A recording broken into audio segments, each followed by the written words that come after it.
En France, près de 800 000 locataires occupent les pires passoires thermiques, les appartements classés G au diagnostic de performance énergétique.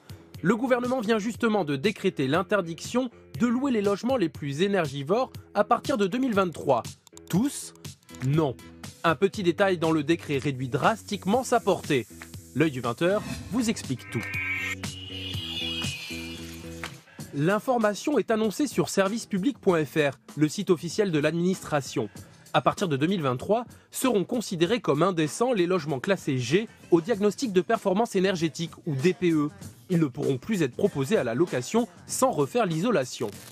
De quoi redonner espoir à de nombreux locataires, comme Aline Mayanou à Aubervilliers.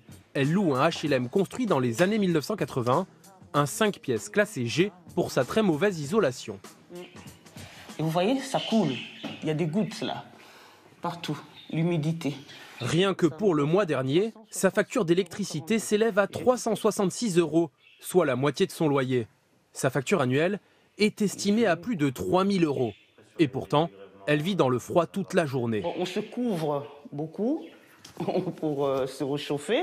On ne vit pas en fait. C'est un mal-être total, quoi. Le nouveau décret du gouvernement qualifie d'indécents les logements dont la consommation énergétique est supérieure à 450 kWh par mètre carré et par an.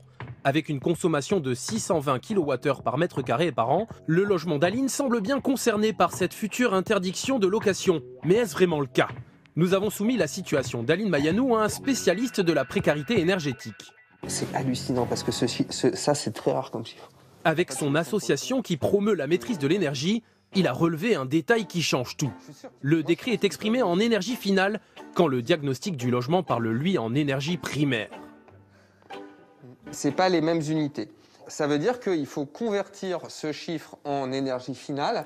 Une conversion mathématique qui s'applique uniquement aux logements chauffés à l'électricité et qui réduit d'un seul coup la consommation. Donc on a 240 en énergie finale. Selon ce décret, la dame que vous avez rencontrée ce matin n'est pas dans un logement indécent. Et vous en pensez quoi? Là, ça démontre parfaitement l'absurdité de ce décret, qui est que là, on est dans les pires logements qui existent en France. Donc cette dame, chaque mois, elle chauffe l'équivalent de 3 logements moyens français. Normalement, ce décret, il doit protéger ce genre de personnes. Là, clairement, on casse le thermomètre pour ne plus voir le problème. Du côté du gouvernement, la ministre assume le recours à cette unité de mesure.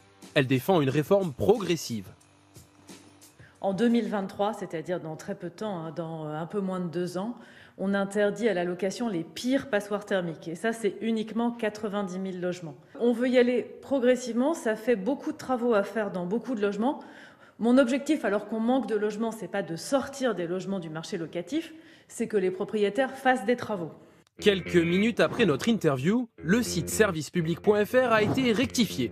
On ne parle plus de tous les logements classés G qui nécessitent des travaux d'isolation, mais seulement d'une petite partie d'entre eux.